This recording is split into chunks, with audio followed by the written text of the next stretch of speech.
শেখ হাসিনা আসবে, বাংলাদেশ হাসবে ব্যানারে রাজধানীর বিমানবন্দরে বিক্ষোভ মিছিল করেছেন আওয়ামী লীগ ও এর অঙ্গ সংগঠনের নেতাকর্মীরা। উত্তরে 4 নম্বর সেক্টরের রেলগেট সংলগ্ন কসাইবাড়ি থেকে বিমানবন্দর মহাসড়ক পর্যন্ত বিক্ষোভ মিছিল করা হয়। আগে ভালো ছিলাম, আগে দেশ শৃঙ্খলা আছে, অশৃঙ্খলা হয়ে গেছে। 1 নম্বর চাঁদাবাজি আছে। জাতিরে ঠিক করতে হলে শেখ হাসিনার দরকার, এছাড়া কেউ পারবো না। শেখ হাসিনা খুনি আমরা তো দেখি নাই খুন করতে, একটা মহিলা মানুষ খুন করে। শেখ হাসিনা যা করছে কোন সরকার পারবো না, এরকম উন্নতি কেউ পারবো না। 21-এর পরেতে প্রতিটা মোবাইলে সিমে 2 থেকে 2.5 টাকা মিনিট কাটা হয়। আমি হাসিনা যাওয়ার পর থেকে দেশে আরো অভাব দরিদ্র বাড়তেছে। 2 দিন পরে এমনি মনে করেন 2-3 কোটি লোক এমনি না খায়। 15 জুলাই থেকে হয়েছে যত অগ্নি সন্ত্রাস হয়েছে, এসবগুলি করা হয়েছে ডক্টর মোহাম্মদ ইউনূসের সেই মেটিকুলাসলি ডিজাইনের অংশ হিসেবে মাস্টার মাইন্ড দ্বারা এইসব খুন করেছে।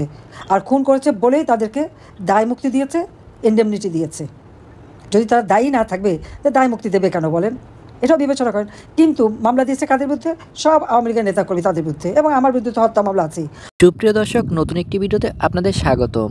বাংলাদেশের যে পরিস্থিতি এখন চলছে, খুব তাড়াতাড়ি ডক্টর মোহাম্মদ ইউনূস বাংলাদেশ ছেড়ে পালিয়ে যেতে বাধ্য হবে, সেই পরিকল্পনা অলরেডি চলছে। ডক্টর মোহাম্মদ ইউনূসের আর বাংলাদেশে ক্ষমতায় থাকা সম্ভব হবে না।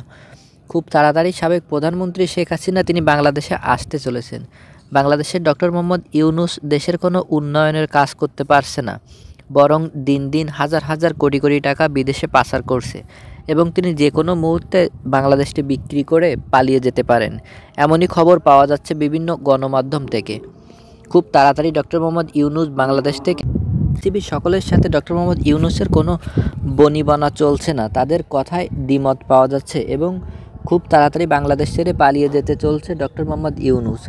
এবং খুব তাড়াতাড়ি বীরের ভেসে বাংলাদেশের সাবেক প্রধানমন্ত্রী শেখ হাসিনা তিনি বাংলাদেশে আসতে চলেছেন খুব তাড়াতাড়ি। দেশের মানুষ এখন ভালোভাবেই বুঝতে পারছে শেখ হাসিনাকে বিতাড়িত করার ফল কি হতে পারে এবং কি হলো। দেশটা অনেক হারে উন্নয়নের দিক থেকে চলছিল, কিন্তু বর্তমান যে পরিস্থিতি এবং ডক্টর ইউনূস ক্ষমতায় আসার পর থেকে দেশের হাল একেবারেই বাজে, দেশের হাল পুরোপুরিভাবে নষ্ট হয়ে গেছে। তাই ডক্টর মোহাম্মদ ইউনূসের দ্বারাই বাংলাদেশ শাসন করা কোনোভাবে সম্ভব হবে না। দর্শক, আপনি যদি আমার চ্যানেলে নতুন হয়ে থাকেন তাহলে চ্যানেলটি অবশ্যই সাবস্ক্রাইব করবেন এবং পাশে থাকা বেল আইকনটি বাজিয়ে দেবেন। অবশ্যই ভিডিওটিতে লাইক, কমেন্ট, শেয়ার করবেন। তাহলে চলুন আর কথা না বাড়িয়ে আজকের সম্পূর্ণ ভিডিওটি দেখে আসা যাক। ঢাকার আকাশে তখনও আলো ফুটেনি ভালো করে। অন্যদিকে দিল্লি ঢাকা থেকে 1822 কিলোমিটার দূরে হলেও সময়ের দূরত্ব কেবল আধ ঘন্টা পেছনে। সেখানেও ভোর হওয়ার অপেক্ষা। একটি পুরনো বাড়ির জানালায় বসে একজন বয়স্ক মানুষ তাকিয়েছিলেন দূরের আকাশে। তিনি কিছুক্ষণ পরপর চারানা কাপ থেকে চুমুক দিচ্ছিলেন, চোখে ভারী চশমা, ঠোঁটে একরকম বিষণ্ণ তৃপ্তি। এই মানুষটি স্বৈরাচারী শেখ হাসিনা। 2024 সালের 5 আগস্ট এক অভূতপূর্ব গণ অভ্যুত্থানের দিনে তিনি গোপনে দেশ ছেড়ে পালিয়ে গিয়েছিলেন দিল্লিতে। আজ 2025 সালের 5 আগস্ট পেরিয়ে গেছে, অর্থাৎ পুরো 1 বছর কেটে গেছে। অনুপস্থিতির পরও তার ছায়া যেন ঘুরে বেড়াচ্ছে বাংলাদেশের প্রতিটি অলিগলিতে। আর সেই ছায়াই এখন এক ভয়াবহ প্রতিশোধের খেলা খেলতে প্রস্তুত, যে খেলা শুধু রাজনীতি নয়, গোটা রাষ্ট্রযন্ত্রকে নড়বড়ে করে দিতে পারে। অনলাইনে ছড়িয়ে পড়া একটি ভয়ঙ্কর অডিওতে তিনি বলছেন, আমাকে দেওয়া শাস্তি তো নেব, কিন্তু তার আগে ওই যারা মামলা দিয়েছে সেই 200 জনের হিসাব করে নেব। কণ্ঠটি কাঁপেনি, বরং শীতল ছিল। কথা আছে, রাজনীতিতে কেউ হারিয়ে যায় না, কেবল দৃশ্যপট বদলায়। শেখ হাসিনা এখন দৃশ্যপটের বাইরে, কিন্তু নিয়ন্ত্রণের সুতো কি এখনো তার হাতেই? এই প্রশ্ন যখন অনুত্তরিত, তখনই ঢাকার নির্জন গলিতে একের পর এক ছোট ছোট অদৃশ্য ঘটনা ঘটছে। কেউ একজন হঠাৎ নিখোঁজ হচ্ছে, আরেকজন রাতের আধারে ঢুকে পড়ছে কোনো মিডিয়া অফিসে, চুপি চুপি বলে যাচ্ছে, তৈরি থাকো, বড় কিছু আসছে। 1 বছর আগে যারা ছিল ক্ষমতার কেন্দ্রে, আজ তারা যেন ছায়া হয়ে ছড়িয়ে পড়েছে রাষ্ট্রের আড়ালে। নিষিদ্ধ ঘোষিত দল হলেও আওয়ামী লীগের সেই ছায়া নেতৃত্ব একটু ক্ষীণ হয়নি, বরং সময়ের সঙ্গে তারা হয়ে উঠছে আরো সংগঠিত, আরো প্ররোচনামূলক। বিশ্লেষকরা বলছেন, ক্ষমতা হারানো আওয়ামী লীগের একটি গোপন অংশ এখনো স্বপ্নে বিভোর পুনরুদ্ধারের। তাদের এই স্বপ্ন একরকম ধর্মীয় আবেশের মতো, এক গভীর মানসিক সংকল্প। যারা আপার ডাকে জীবন দিতে প্রস্তুত ছিল, তারা আজও দুর্গম জায়গায় হাত পাখার নিচে বসে গোপনে বৈঠক করছে। ঢাকা, গোপালগঞ্জ, মাদারীপুর, এমনকি টেকনাফ পর্যন্ত বিভিন্ন স্থানে তারা চালাচ্ছে সাংগঠনিক পুনর্গঠনের কাজ। 2025 সালের জুলাই মাসে রাজধানীর গুলশানের একটি বাসা থেকে গ্রেফতার হওয়া 2 সাবেক ছাত্রলীগ নেতার কাছ থেকে উঠে আসে বিস্ফোরক তথ্য ফেরার ব্যাপারে। কিন্তু হঠাৎ করে 2-3 মাসের মধ্যে জিও পলিটিক্সের এমন ভয়ঙ্কর পরিবর্তন ঘটেছে সারা পৃথিবী জুড়ে, যে পরিবর্তনের ফাঁদে পড়েছে ভারতও। তাই হাসিনা দেশে ফিরতে চাইলেও ভারতের পক্ষ থেকে তাকে এখনই সবুজ সংকেত দেওয়া হচ্ছে না। আসলে আমেরিকা বহুকাল থেকে এশিয়া মহাদেশে তাদের শক্ত ঘাঁটি তৈরি করার লক্ষ্য নিয়ে কাজ করে আসছে, আর এখনই তাদের কাছে সেরা সময়, যখন তারা বাংলাদেশে তাদের পাকাপাকি ঘাঁটি তৈরি করার সুবর্ণ সুযোগ পেয়েছে, যা তারা কোনো মূল্যেই হারাতে চায় না। বাংলাদেশের ভিতরে অন্য কোনো তৃতীয় দেশ যেন কোনো সামরিক উপনিবেশ না গড়ে তুলতে পারে, তারই চেষ্টা করে আসছে ভারত। সেটি তাদের নিজেদের সুরক্ষার কারণে। তাই চীন, আমেরিকা চেষ্টা করেও এতদিন বিফল হয়েছে। কিন্তু এখন মোহাম্মদ ইউনুস বাংলাদেশের ক্ষমতাতে এসেছেন এই উপনিবেশ দেওয়ার অঙ্গীকার করে। ফলে ভারতের প্রথম দিকে চেষ্টা ছিল ওয়াকারকে সঙ্গে নিয়ে তার হস্তক্ষেপে হাসিনাকে মর্যাদা এবং সুরক্ষার সঙ্গে দেশে ফেরত পাঠানো হবে। কিন্তু সেনাপ্রধানের দক্ষিণ আফ্রিকার সফরের সময়ই ভারতীয় গোয়েন্দারা জানতে পারেন যে ওয়াকার দেশে ফেরার সময় তার উপর হামলা হতে পারে। সেই মর্মে তাকে সাবধানও করা হয়। তাই ওয়াকার ঢাকার শাহজালাল বিমানবন্দরে নামেননি, নেমেছিলেন তেজগাঁও বিমানবন্দরে। এরপর যখন সেনাপ্রধানের বদলা নেওয়ার কথা, সেখানে সেনাপ্রধান পুরোপুরি পাল্টি খেয়ে যান। সেটি প্রমাণ হলো গোপালগঞ্জের সাধারণ মানুষের উপর সেনার গুলি চালানো এবং জঙ্গি ছাত্র নেতাদের ট্যাঙ্কে করে সুরক্ষা দিয়ে ফিরিয়ে নিয়ে আসা। আর তার কারণ হলো হাসিনা বিদায় সেনাপ্রধান যে কয়েক হাজার ডলার পেয়েছেন এবং ওই টাকা যে আমেরিকা তথা বিশ্বের বিভিন্ন ব্যাংকে রাখা রয়েছে, ট্রাম্প হুমকি দিয়েছেন তা আটকে দেওয়ার। ফলে সেনাপ্রধান হঠাৎ করে পোষা বিড়াল হয়ে গেলেন।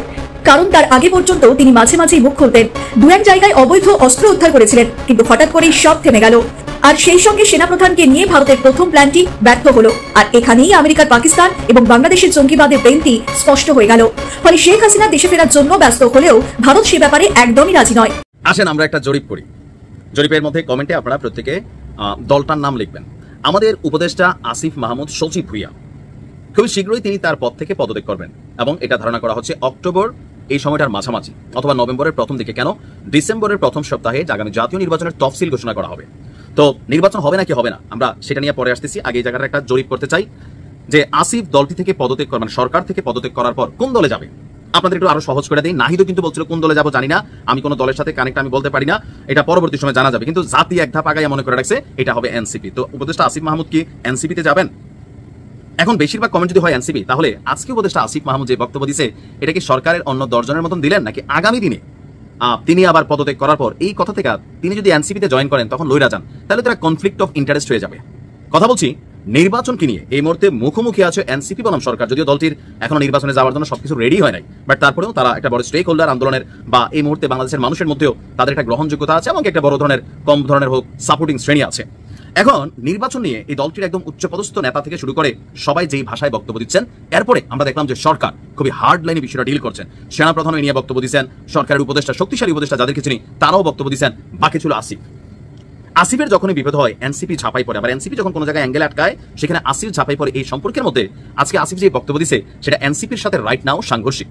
তার বক্তব্য একটু কি বলা হয় যে পেচকি কিন্তু আছে, কথাটা অনেকে বোঝেন না। আমরা হেডলাইনটা দিছি একরকম, জুলাই সনদ বাস্তবায়ন হলে নির্বাচনের রূপরেখা আরো স্পষ্ট হবে মন্তব্য করেছে আসিফ।